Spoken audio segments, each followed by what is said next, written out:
Daniel didn't hear the first bullet, he felt it slice the air past his ear like a whisper of death. Rain wasn't water anymore, it was war. One wrong breath and he and Jennifer would fall in the mud like nameless corpses no one would bury. Yet beside him, the woman he had carried from death's doorstep stood tall, eyes blazing at the storm. "We don't run from destiny," she said. "We make destiny run from us." Rain hammered their faces like 1,000 tiny bullets.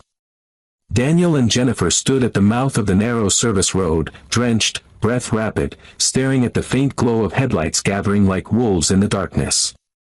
Detective Yusuf crouched behind the SUV, signaling his men to fan out. Daniel's heart thundered as he clutched the gold-plated phone she'd given him, a device heavy not just with metal, but with destiny. "Stay close," Yusuf warned, his soaked jacket plastered to his body. "They'll try to cut us off." Jennifer's voice was calm but deadly. "We move in 30 seconds. If they corner us, we don't back down, we break through." Daniel looked at her, marveling at how a woman who had been clinging to life hours ago now moved like a general carved from steel. Suddenly, guilt stabbed him. "You're wound, you need to be resting."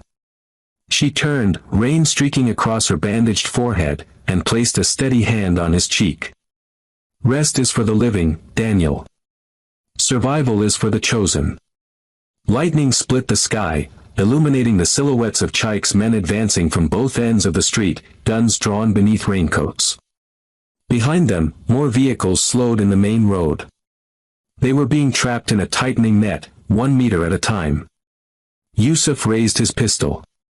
"Madam, we should surrender and wait for federal backup."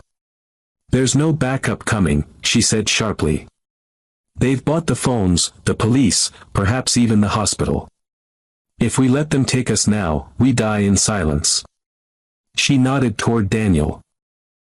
"And his family dies too." Daniel's chest tightened at the mention of Naomi and his mother.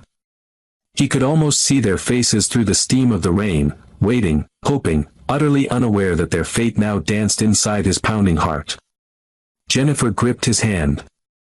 "When we break, you run north with Yusuf's spare gun and don't stop. The man named Chike will want you alive, but the board will want you dead.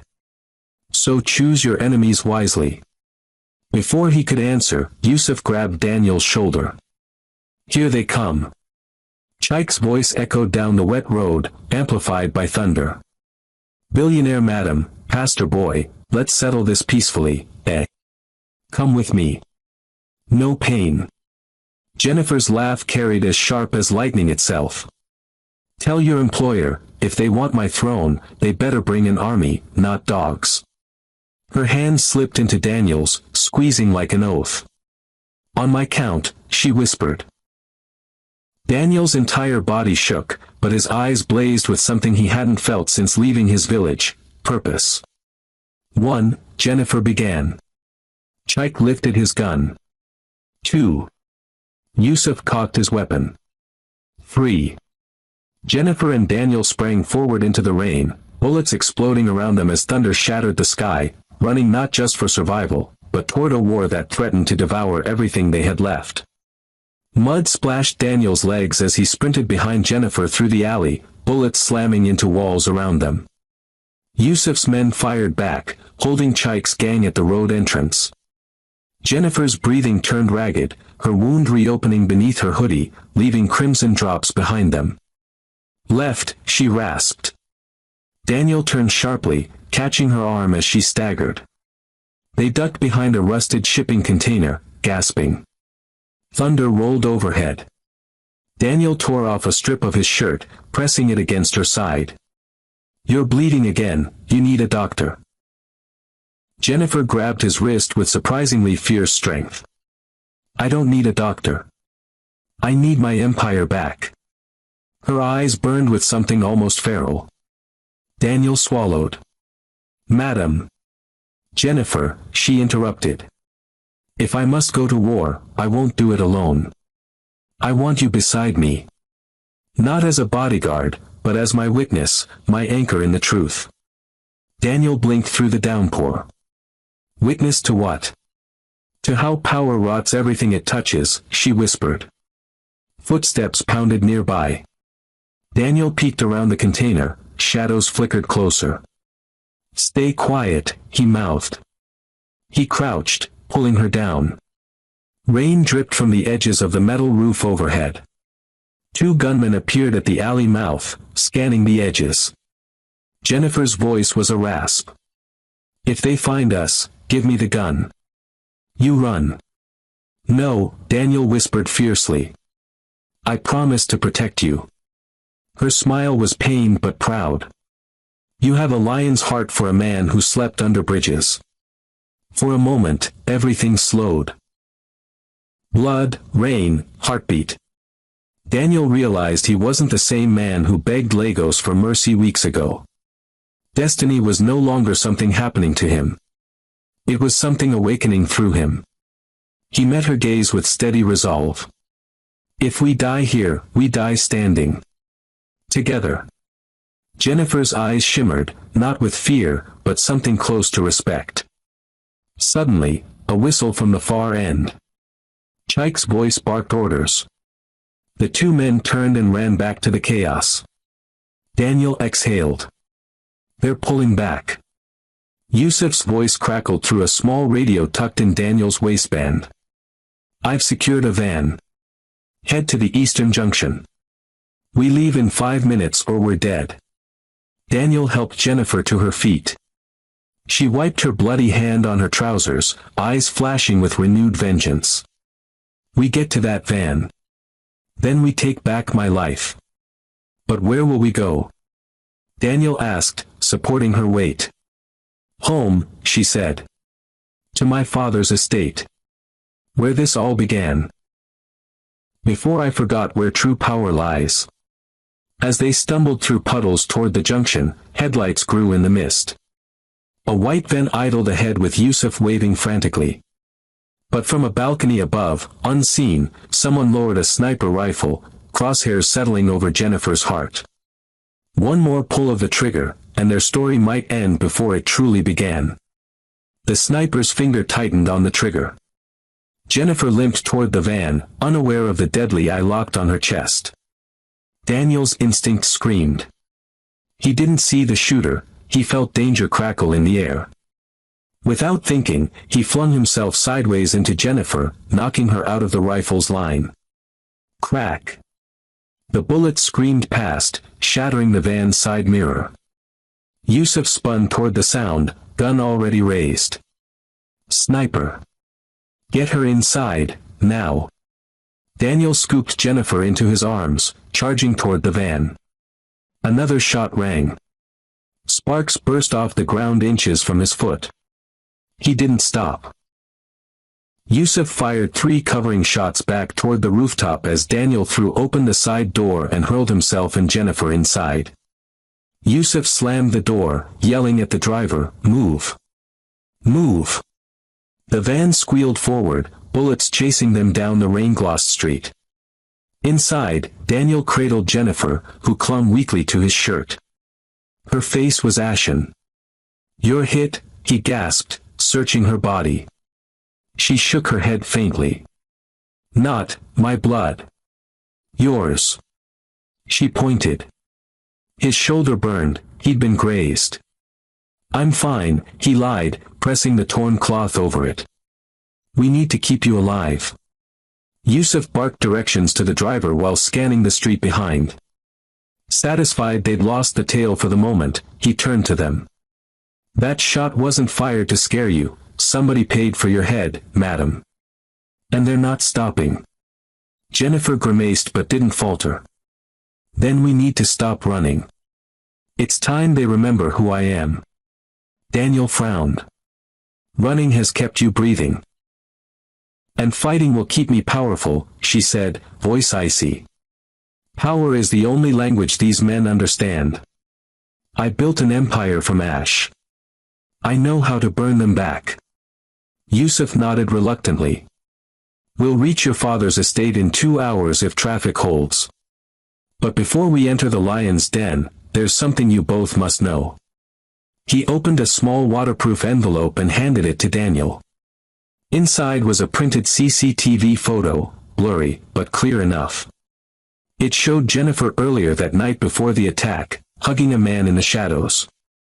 Daniel squinted. "Who is that?" Jennifer's breath hitched. "That's my CFO, Victor Yumuru." Yusuf's eyes narrowed. "He disappeared right before you were attacked. Our intel says he reached out to external partners with promises of full control of your company, if you didn't make it out alive." Jennifer's heartbeat drummed. Betrayal wasn't new, but this cut deeper than a knife. "So Victor planned my death?" she whispered, pain shadowing her features. Yusuf nodded grimly. "And now he's acting CEO until the board votes. If he wins, everything you ever built will wear someone else's name." Jennifer's expression hardened into something terrifying.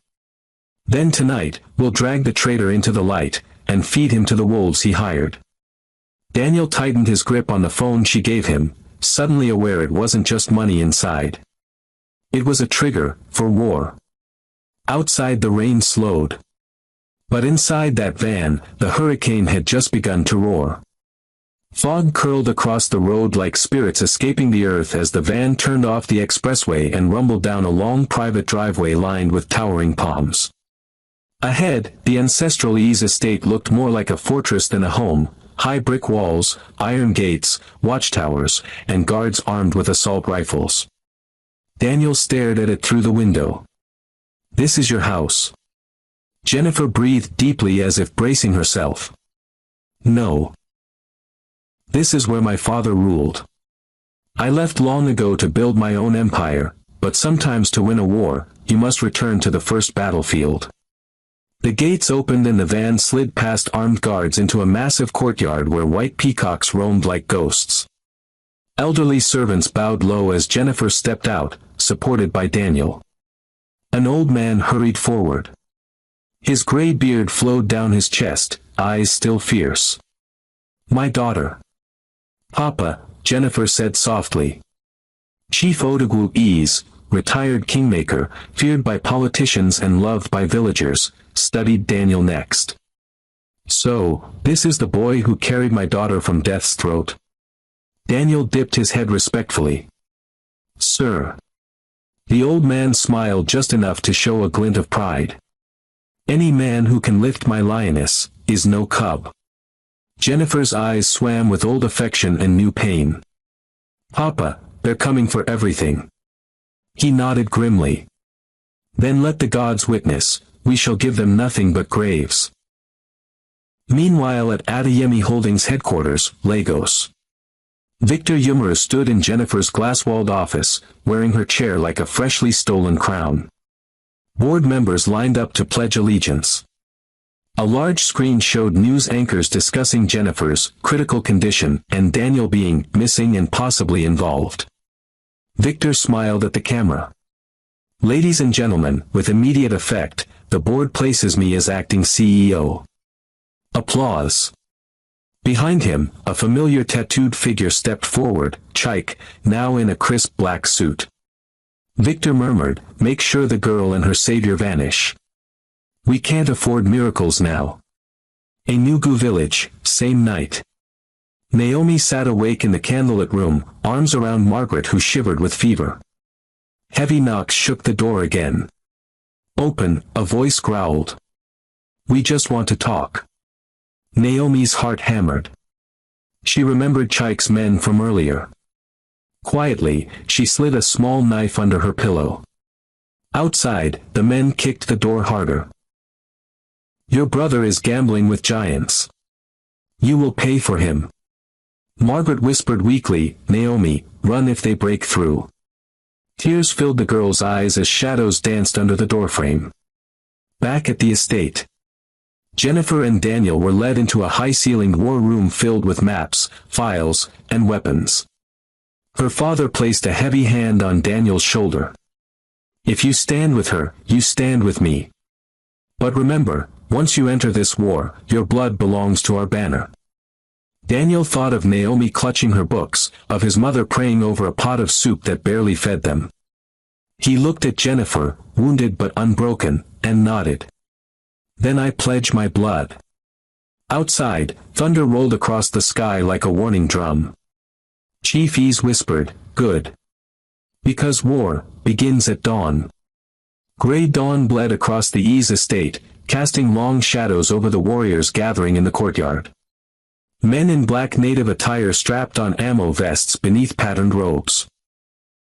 Women with braided hair and steel eyes prepared medical kits and coded radios. It looked less like a home and more like a kingdom sharpening its fangs. Daniel stood by a long wooden table littered with maps, phones and weapons. Yusuf briefed them all with crisp efficiency.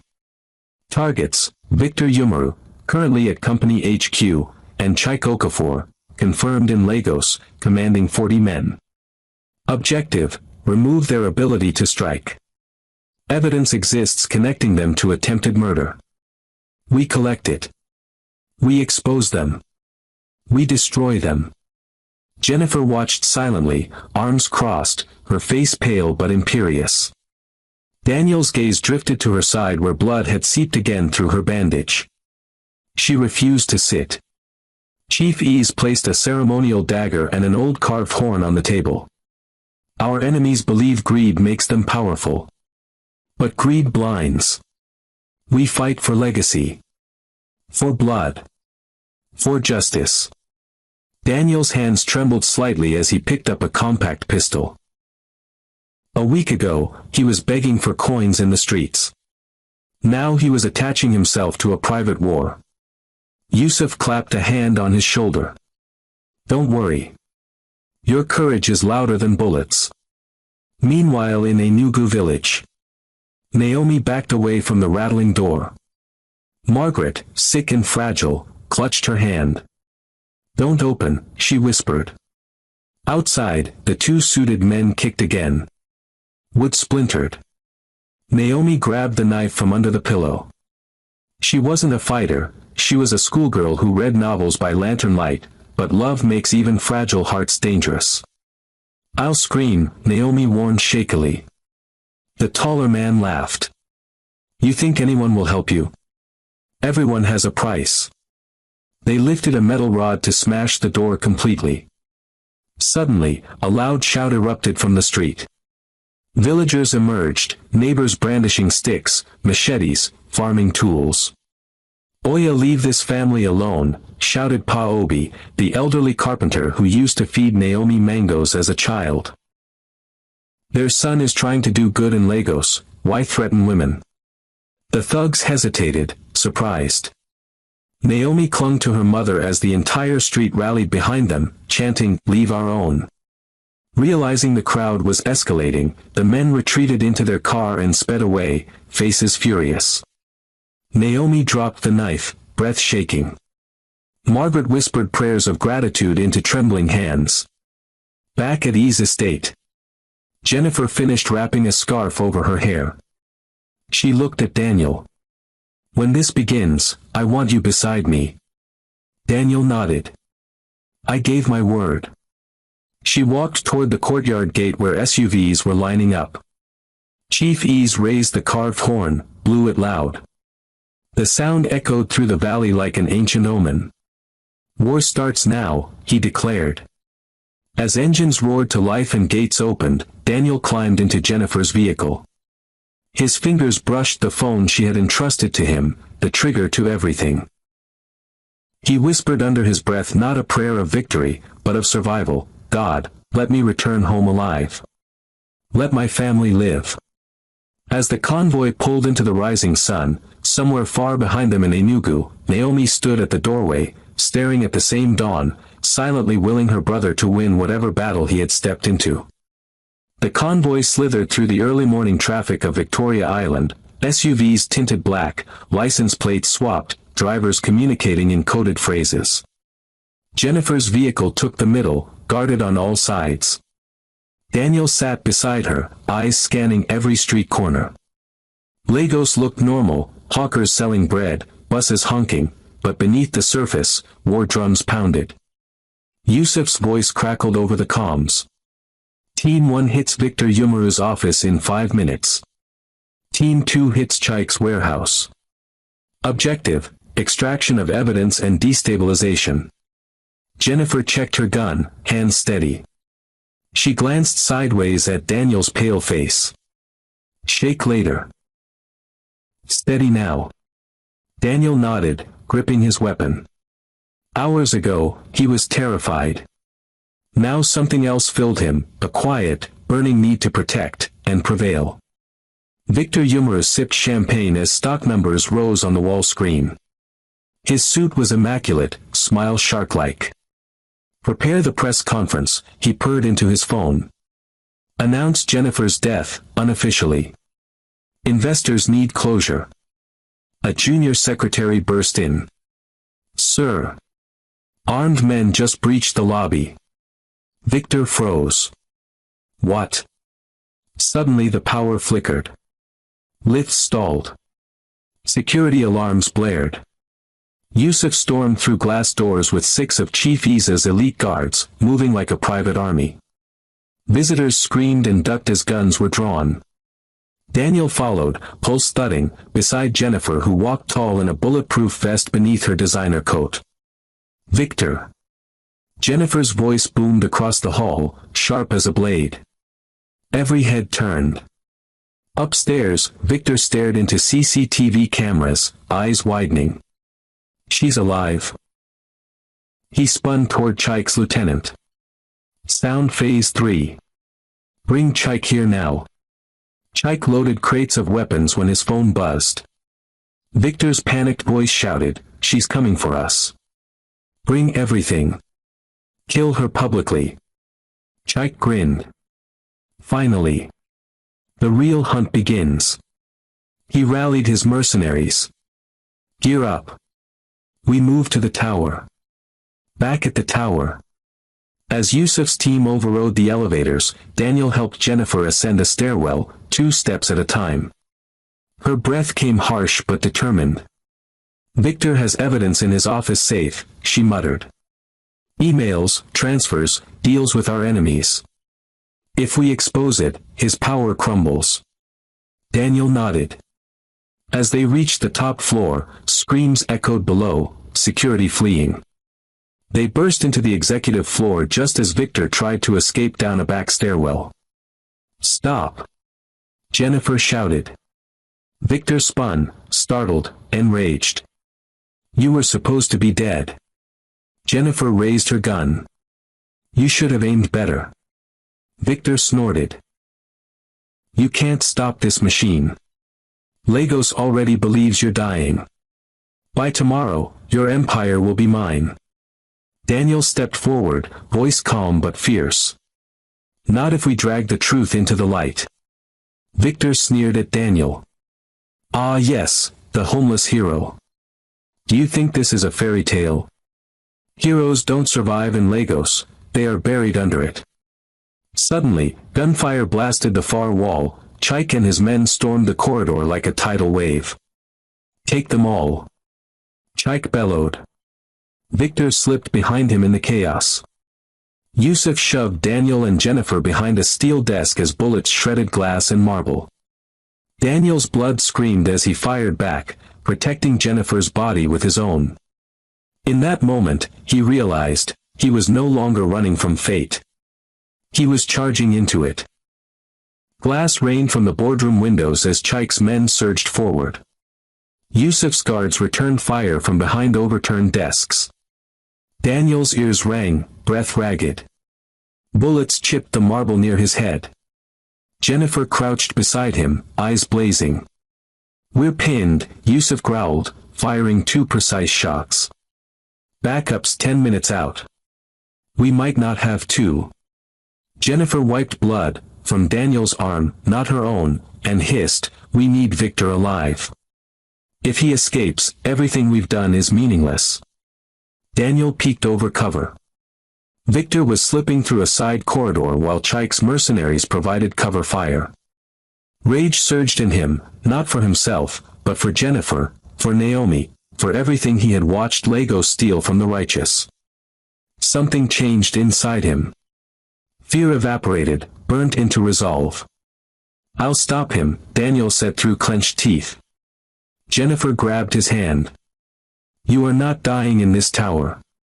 He looked at her, really looked. And saw not a billionaire but a woman whose courage reminded him of his mother's last whispered prayers. If I don't go, he wins. Jennifer's grip tightened, then slowly released. She nodded once. Daniel burst from cover, sprinting low across the floor. Bullets sparked behind him as Chaik roared, "Get him!" Yusuf fired rapid cover shots. Jennifer, firing with deadly precision, hit one mercenary in the leg. Daniel dived through an open doorway just as Victor disappeared down a stairwell. Victor descended frantically, clutching a USB drive. Daniel thundered after him, footsteps echoing. Victor turned and fired blindly. The bullet grazed Daniel's calf, but he didn't slow. With a roar born of beaten streets and broken dreams, he tackled Victor halfway down the stairs. The USB clattered away. They crashed into a wall. Victor clawed at Daniel's throat. You think saving her makes you a king?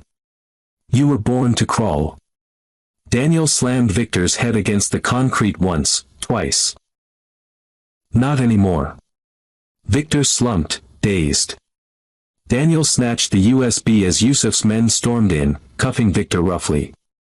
Just then, footsteps from below, Chaik. Bruised and furious, he aimed his gun up the stairwell. Cole. I told you Lagos would swallow you. This time. I'll enjoy it. He took aim. Boom. A shot echoed up the stairs. Chaik staggered, confusion in his eyes, and collapsed, a bullet through his chest. Behind Daniel, Jennifer stood at the top of the stairwell, hands trembling slightly as she lowered Yusuf's rifle. Her voice trembled not with fear, but fury. Nobody touches my people again. Daniel stared in shock as Chaik's lifeless body tumbled down the steps. Jennifer descended slowly, eyes locked on Daniel. Are you hurt? Daniel shook his head, emotion choking him. He fell to one knee, offering her the USB with both hands like a sacred relic. For you, he whispered. A roar of police sirens rose outside. Helicopter blades thudded overhead. Victor screamed in protest as guards dragged him away. Jennifer helped Daniel to his feet. Our enemies fall today, she said quietly. But now the world will know who lifted me from death. And as they walked together back toward the shattered boardroom, Daniel realized, he had not just witnessed history. He had become it. By afternoon, every screen in Lagos glowed with the same breaking headline, Billionaire Jennifer Adeyemi survives assassination, CFO arrested in plot to take over company. Across Nigeria, people stopped in markets, offices, and cramped buses to watch the viral clip of her walking, bruised but unstoppable, into a press conference, guarded by fierce-looking men. Flashbulbs exploded as she stepped up to the podium. Daniel stood just behind her, dressed in a clean suit borrowed from one of Chief Eze's nephews. He felt like he was standing in a dream, until Jennifer began to speak. My name is Jennifer Adeyemi, she said, voice carrying steel. I was left for dead by those I trusted. But a man with nothing, no power, no money, no promises, carried me from death's jaw because he refused to let humanity die. Whispers and gasps rippled through the room. She stepped back and gently guided Daniel forward. He blinked at the lights, heart pounding in his throat. This is Daniel Cole, she announced. He is no longer homeless. He is my partner in rebuilding justice in this country. Reporters shouted questions.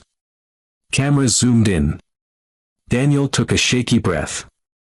I only did what anyone should do, he said.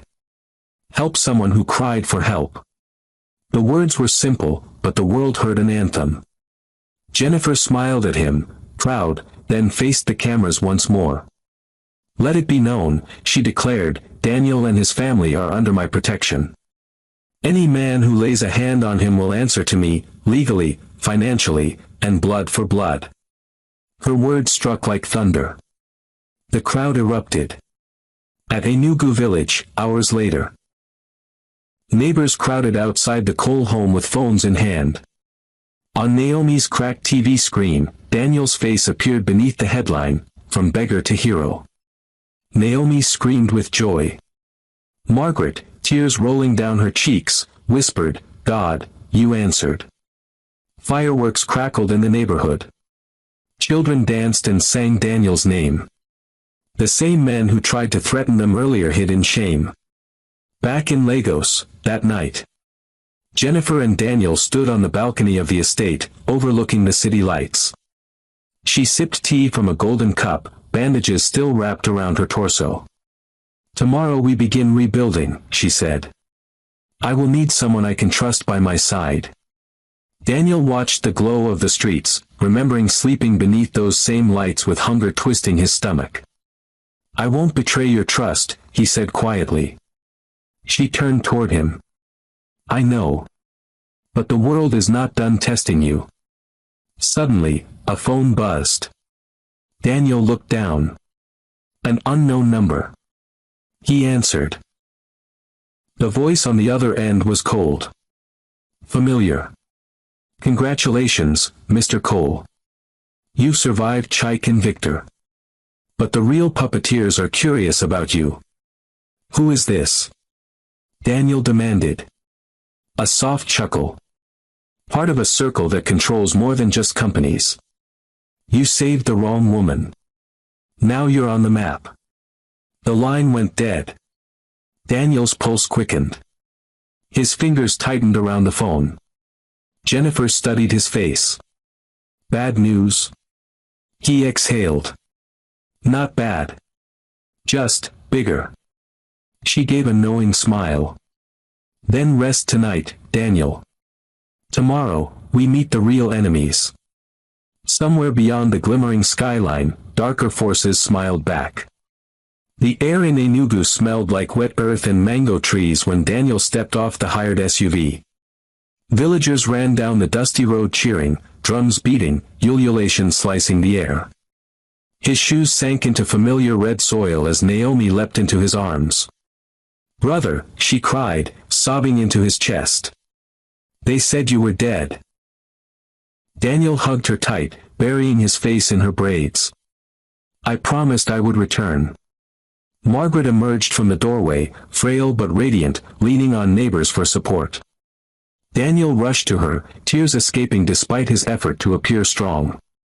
"My son," she whispered, touching his face as if to be sure he was real. "God truly raises the poor from the ashes." Daniel knelt and pressed his forehead to her knee, weeping openly now. Villagers swarmed with gifts, roasted yams, palm wine, a new Bible. Music filled the air. Someone slaughtered a goat. The proudest voices chanted, "Daniel the Lion. Daniel the Lion." For the first time in a long time, Daniel allowed himself to smile without fear. By evening, lanterns flickered across the compound as Naomi told stories about Lagos to wide-eyed children. Daniel sat beside his mother, holding her hand gently when his phone buzzed. He almost ignored it, until he saw the sender, unknown. Message. "We are watching. Leave the billionaire now." Final warning. His smile faded. Moments later, a sleek black BMW rolled slowly down the village street, far too polished to belong there. Its windows tinted like secrets. It did not stop, only crept by as if studying every face. Daniel stood and watched it vanish into the night. Naomi joined him. "Who was that?" Daniel forced a light tone. "Probably lost." But dread climbed back into his chest like a cold hand. Next morning, back in Lagos, Jennifer's estate. Jennifer sat in her study with Chief Ease and Detective Yusuf. Photos, maps, and data files littered the table. She tapped a red circle on a map of West Africa. "There is a group called the Consortium. 10 men. Hidden.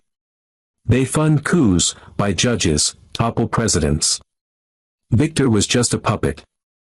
Chike a grunt. The real architects are beyond money. Yusuf crossed his arms. And they now know Daniel has your personal access phone, containing your emergency fund codes. Jennifer nodded. Yes. Which means they might see him as a threat, or a tool. Chief E sighed deeply. We must pull Daniel back to Lagos immediately. Protect him. Jennifer stared at Daniel's photo on the desk, his eyes kind, yet now shadowed by burden. No. If we drag him deeper, he may drown. Let him enjoy his victory, for a moment longer. Yusuf wasn't convinced. They've already reached out once. Jennifer's tone turned iron. Then I will prepare. At Enugu, later that day. As villagers danced, Daniel wandered behind the family house. The wind rustled plantain leaves. Somewhere in the shadows, he thought he saw a man watching, then gone. His phone buzzed again. Another message flashed. Tick-tock. Your village is beautiful. Shame if it turned to dust. Daniel's blood ran cold. He looked toward Naomi laughing with friends, Margaret sipping broth. Even here, joy was no shield. Slowly, determination replaced fear. If hell was coming to his doorstep, then perhaps, just perhaps. It was time to carry the fight back into the flames of Lagos once more. Daniel barely slept. He stood at the doorway of the family hut all night, machete in one hand, phone in the other, watching every rustle of leaves.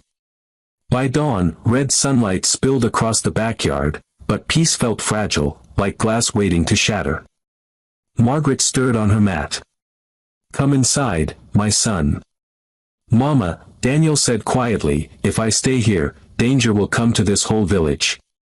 He turned to her, eyes blazing with a fierce new purpose. I have to return to Lagos. Margaret's face tightened. Again. After all you've suffered. Daniel nodded. There are people who want me dead because I helped someone who was bleeding in the dark. If I hide, those people will keep killing from shadows. He touched her cheek. I must end it, so it never reaches you or Naomi again. Tears slipped down Margaret's face. But though her voice trembled, it held pride. Go then, but don't forget who you are. By mid-morning, the entire village lined the dusty road again to send him off. Naomi hugged him fiercely. Bring me to Lagos one day, she whispered. Daniel smiled. Soon. When it is safe. He boarded a waiting SUV, escorted by two plainclothes guards Jennifer had dispatched overnight without his knowledge. As the car rolled away, Daniel looked back at Naomi waving bravely, the hut growing smaller until it vanished behind palm trees. His phone buzzed as the car hit the expressway. A video appeared. It showed Victor Yumaru, handcuffed, being dragged into a courtroom while crowds spat and cursed. Beneath it was Jennifer's message. One snake down. But the Hydra has many heads. Ready? J. Daniel typed back, coming back to finish what we started. Jennifer stood on the balcony of her skyscraper penthouse, overlooking the city like a queen surveying her chessboard. Her bullet wound still throbbed, but her spirit pulsed stronger than ever. Detective Yusuf stood beside her. He returns tonight, Yusuf informed her. Jennifer pressed a hand to her chest, then nodded, mouth set in determination. Everything changes when he steps back onto Lagos soil. They will strike harder. Yusuf's own expression remained guarded. Are you prepared to make him your equal in this war? She looked out over the glow of traffic and neon. Daniel is no longer a homeless man. He is a weapon sharpened by destiny. Down on the street, two black cars idled, marked only by a discreet symbol, a golden circle carved with strange runes. Yusuf scowled. The consortium is already here. Jennifer's jaw clenched. Then let them come. At the airport highway, same time. Daniel's returning SUV merged into the Lagos freeway. The skyline grew larger ahead, its lights flickering like a crown built on bones. Rain began again, light at first, then heavier. As he watched droplets race across the window, Daniel whispered a prayer not of safety, but of courage. He closed his fingers around Jennifer's phone, still pulsing with power. Ahead in the darkness, somewhere among the towering buildings, unseen forces waited. Only now, he wasn't running. He was coming for them. And Lagos, ruthless, jagged, unforgiving Lagos, had no idea that the boy it had once cast out under a bridge was returning reborn. As its reckoning.